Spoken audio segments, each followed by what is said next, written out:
welcome back to my channel, Beautiful Minutia. If you're new here, my name is Tiffany, and today I am doing the mid-year freakout tag. This is a tag that I love to do every year, and it's just kind of a reflection on how the reading year has gone so far and what's coming up in the second half of the reading year. So I kind of love this moment to just hit pause and reflect on my reading year. So let's jump into the questions. Question number one is the best book you've read so far this year.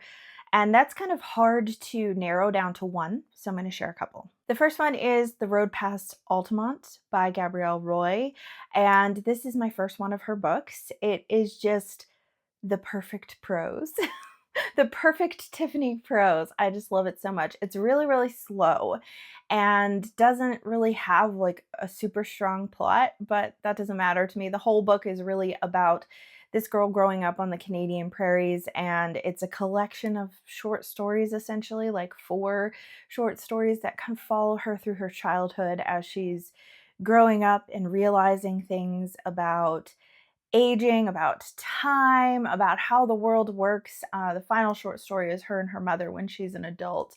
And it is just so beautifully written, so poignant. Another favorite is a middle grade book, Okay for Now by Gary D. Schmidt, who is certainly one of my favorite middle grade authors. I just love him so much. He is able to balance humor and sorrow in such a beautiful way. I always laugh and cry every time I read one of his books. This one is a companion to The Wednesday Wars, not a direct sequel necessarily. You don't have to have read The Wednesday Wars first, but there are some references and callbacks to the plot and the characters of The Wednesday Wars, but they're pretty brief. So this is just such a wonderful story of growth, and Gary D. Schmidt is not afraid to tackle hard topics. In this case, it's, kind of an abusive home life and the perspective that the town has of this young boy and kind of how he grows and all this. And it's so beautiful. He also always takes certain things of some artistic value and includes that in there. So The Wednesday Wars has Shakespeare and has acting, and this one has art and James Audubon and Jane Eyre. And so it's just really beautiful how he can somehow smush all these things together, and it ends up being like a perfect book for me every time. Another book that I haven't even talked about on my channel at all, because it's one that we read for school, is How the Heather Looks.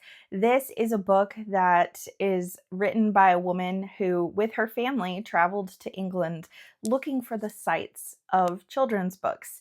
And if you love British children's books, you need to read this book. It's so amazing. So they decide they don't just want to see necessarily historical sites, although there are elements of that in here as well, but they want to find like the riverbank where the picnic happens in The Wind in the Willows, and they want to find the places where some of Beatrix Potter's books are written. They want to find the 100-Acre Woods. It is just so wonderful and so nostalgic if you grew up reading these children's books, and most of them were also ones that I had read aloud to my daughter. So it was really special for her too. There's a few chapters that were less so, like there's one on swallows and Amazons, which we have never read, but overall this was just a fantastic book. So number 2 is the best sequel you've read this year, and as a result, I am actually putting my favorite books of the whole year in this slot, and that's the Tawny Man trilogy by Robin Hobb. So this entire trilogy is a sequel. This is continuing Fitz's story after the Farseer trilogy, but there is some crossover of like the Live Ship Trader series, which is the series that comes directly after Farseer in the greater realm of the Elderling series. But Tawny Man is Hobb at her peak. Like, not only is the writing so fantastic, but I feel like there was no adjustment period coming into these books that I've experienced in some of her others, where there's all these new characters, you're trying to acclimate yourself to a new area.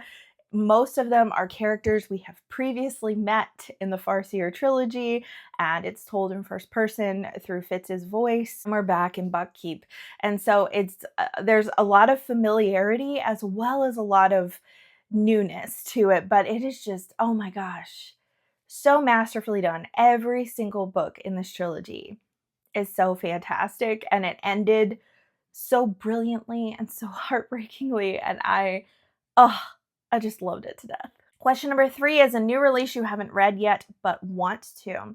So my friend Stephanie from Miss Richards Reads. She reads a lot more newer release books than I do, and she read a book this year that she recommended to me called The Geo-Magicians. This is a fantasy book where you are following an archaeologist, a female archaeologist, and she wants to become a geomagician, which is someone who uses fossils for magic, which is really, really interesting. But she's in a time period where women are not accepted into the Geomagician Society. So in some ways, the description of it gives me Lady Trent vibes a little bit. I think it might not be quite as cozy as Lady Trent, but it sounds so much fun. She also then finds like a baby pterodactyl, which just sounds really fun too.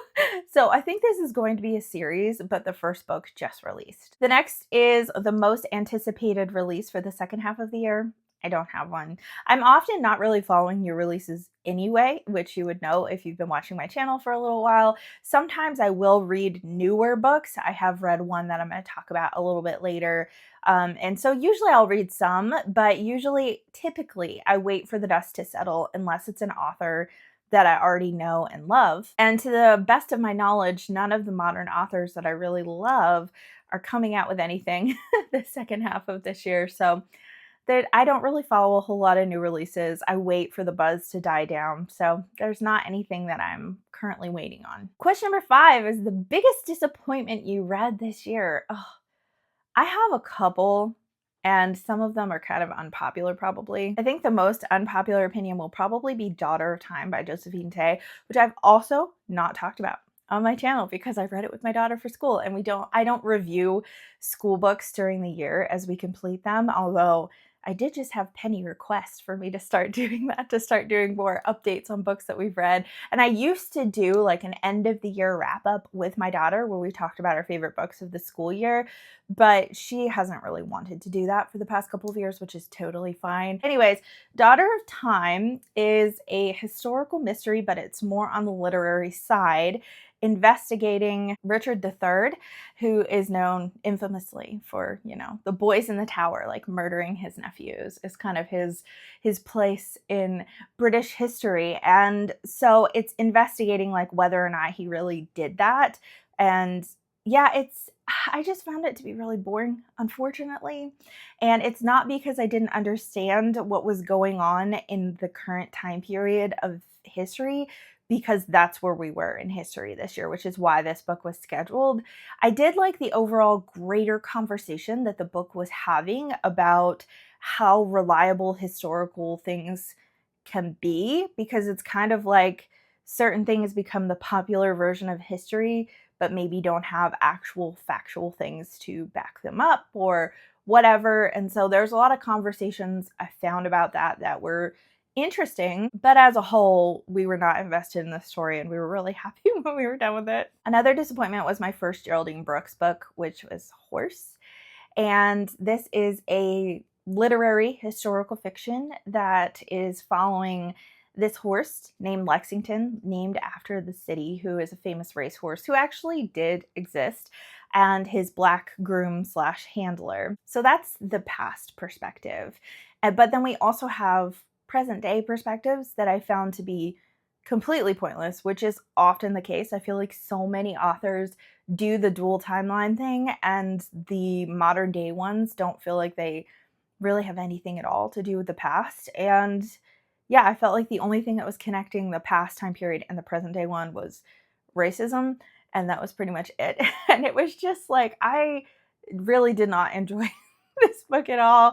I didn't think that her writing itself was bad, but I thought that the way that she set up the story was not very good, and the way that she was really strictly adhering to some of the historical components while she was writing this. But then there was another historical figure who she basically just decided she was going to make his character gay in the book, but historically he was not, and there was no evidence for that. And so I felt like that was a super weird choice, when it's like it would have been so easy if you wanted to include that conversation in the book. It would have been so easy to make up a character in the past time period and or have someone in the current day, but like there was just some really weird choices that were made here. And I found out by reading this book that I do not care about horse racing.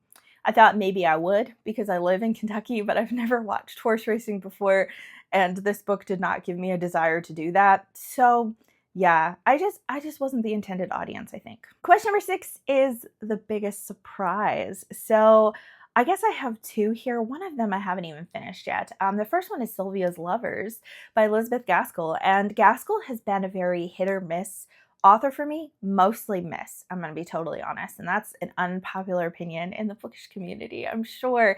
But I found most of Gaskell's works to be just okay. They've been fine, but nothing that have been super memorable for me, except for Wives and Daughters, which I read last year, and I was head over heels in love with that book. Sylvia's Lovers is my second favorite Gaskell. This is so well done. It is like her saddest book for sure, and it is historical as well. But I felt like the way that this all played out was super genius, and I read it with my Patreon and had like some amazing conversations with them, so that probably helped too. The other one is one I'm still reading, which is Cane by Jean Toomer. I say that this is surprising because I didn't know anything about this author or about this book. Basically, I picked it up when I was book shopping with Dio when I met her in person for the first time last year, and she put it in my cart. She's like, "Have you read this?" I'm like, "No." And so she put a copy in her cart and my cart, and we're currently reading it together. And it's a collection of short stories and poetry that Jean Toomer wrote during the Harlem Renaissance. He was a Black man that could pass as white, and so his perspective is really interesting. Some of it's written in the South, some of it's written in the North, and his writing is just like very deep, very lyrical. There's a lot there to analyze and chew on. And I hadn't even heard of him before. And so it was a surprise because I didn't have any expectations going in. I was like, okay. And it's been such a delight to read and talk about. The next question is favorite new author, debut or new to you. I don't have any debut authors on here. Although both of the books of the authors that I'm going to mention here were, I'm pretty sure, their debut books. So the first one is Eowyn Ivey, who wrote The Snow Child. I read that in January, and I think that it was I can't remember if it was a Pulitzer winner or Pulitzer nominee. I can't remember, but it was so fantastic. It was so well written. There was such depth of emotion. I felt like the setting of Alaska was a character in of itself, which is something that I just absolutely love. And so I just absolutely sunk into her writing and loved it so much. The other author is Marilynne Robinson, and I read her debut, Housekeeping, this month. So you'll get more thoughts on that in my wrap up and my Patreon. Actually, I've vlogged this for my Patreon as well. And so I definitely have plenty of thoughts on it. But again, it's someone that like her writing clicked really, really well for me.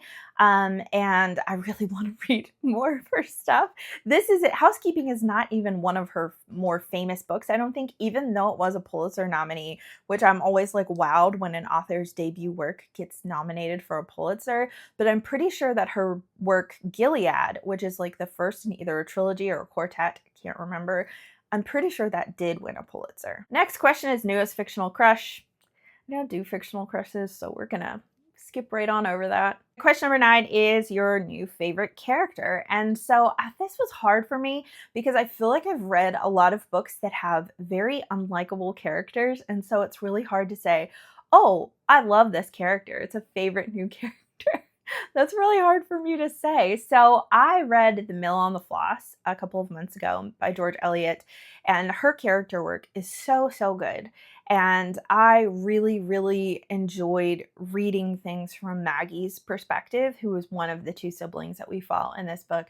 And I think a lot of the things that happened in Mill on the Floss were infuriating and hard to read at times, but I just really was rooting for Maggie as a character the whole time, as this super intelligent and really precocious young girl in a society where she's just expected to settle down and hopefully marry well. And her trying to fit into what her family and society want for her while also grappling with these deeper yearnings within her. It was just really well done. Question number 10, a book that made you cry. Oh gosh, really the Tawny Man trilogy in general. But I was just talking to a friend because I read these books with Whitney. And then I also have another friend in person who's also part of our book club because Whitney and I started a book club. And someone else who's in our book club and part of our homeschool group, she's reading them too. And she just finished Fool's Fate. And so she was just like spamming me all her texts when she was getting to the end of that book, which was very fun to hear her thoughts when I had just so recently finished it. And she was talking about how this book made her cry more than any of the others so far. And I realized there was, because the book that made me cry the hardest in the trilogy was actually Fool's Errand, which is the first book of the trilogy. And that's the same thing that happened with the Farseer trilogy. And if you have read both of those trilogies, you can probably guess the common denominator between those two books that made both of those books like super emotional for me. However, I think I cried more separate times during Fool's Fate.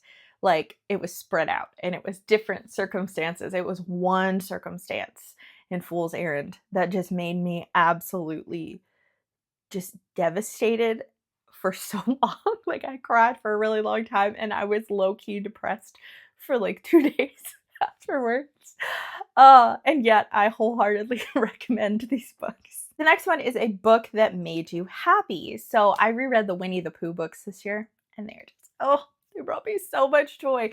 But I've been trying to talk about like newer books and not rereads. So a new book that made me super happy that I've not yet talked about on my channel because I finished it in like at the beginning of June is Agnes Aubert's Mystical Cat Shelter by Heather Fawcett. So this is the same author that wrote the Emily Wilde books, and I enjoyed those. I really liked the first one, and then the next two books I thought were fine. I had a good time with them, but they weren't as memorable for me. This one was so fantastic, and this is a new release, so this is like my new release that made it really high in my rankings in this video.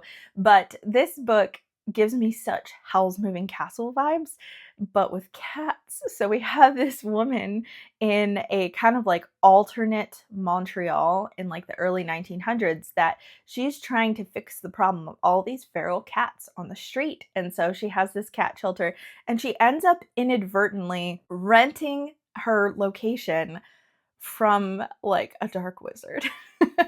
And it is just, oh my gosh, it was so much fun. The cats were fantastic. There's so many of them and they have distinctive personalities. And it was just such a good time. I loved every moment reading this book and I was really surprised by that actually. I didn't think I would love it more than I loved Emily Wilde, but I sure did. The next question is the most beautiful book that you have either purchased or received this year. So I just did a book haul video where I talked about the books that I've gotten in the past couple of months, and this book was mentioned in there, and this book was a gift from Dia's daughter, Melinda. We were on a, like, I was gonna say live show. It wasn't a live show, it was a Zoom call, but this discussion that Dia did for 4 years on her channel, which was just such a blast. So she invited 4 people to come on and talk with her. It was me, Christy Lewis from Dostoevsky in Space, Stephanie from Miss Richards Reads, and her daughter Melinda. And so we each chose like a favorite author of ours to talk about why we love them. And the author that I was talking about was George Eliot. And Melinda was like, hey, I have an Eliot on my shelves that's like really, really beautiful. And it's The Spanish Gypsy.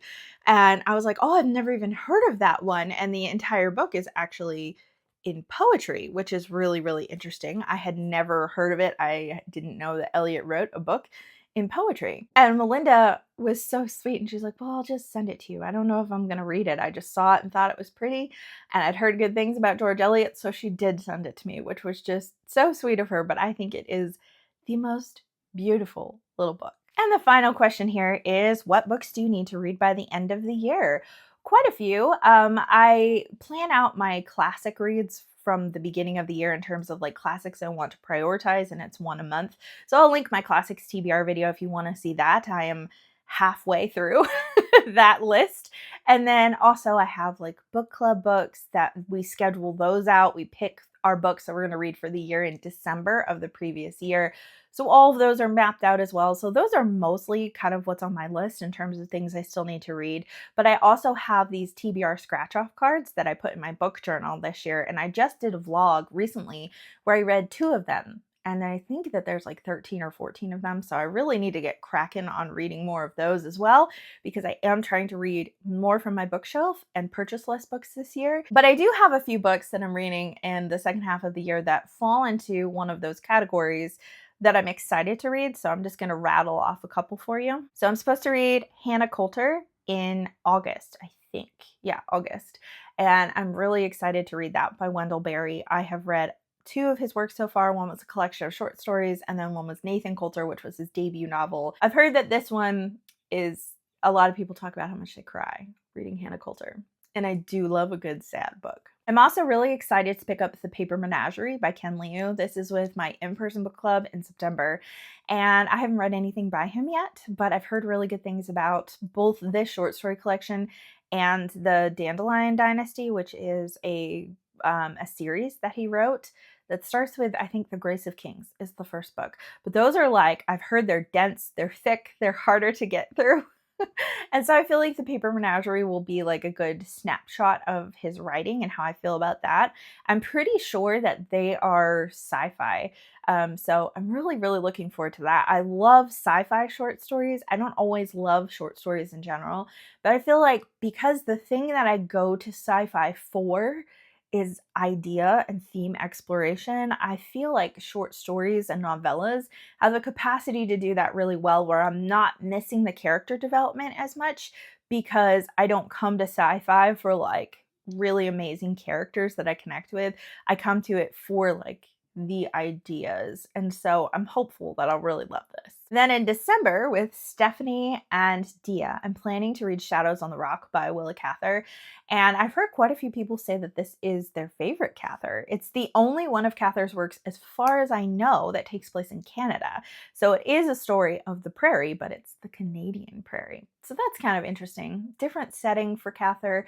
But I'm really hopeful that I will love it, because last year I read 3 Cathers and was really not impressed with any of them, unfortunately.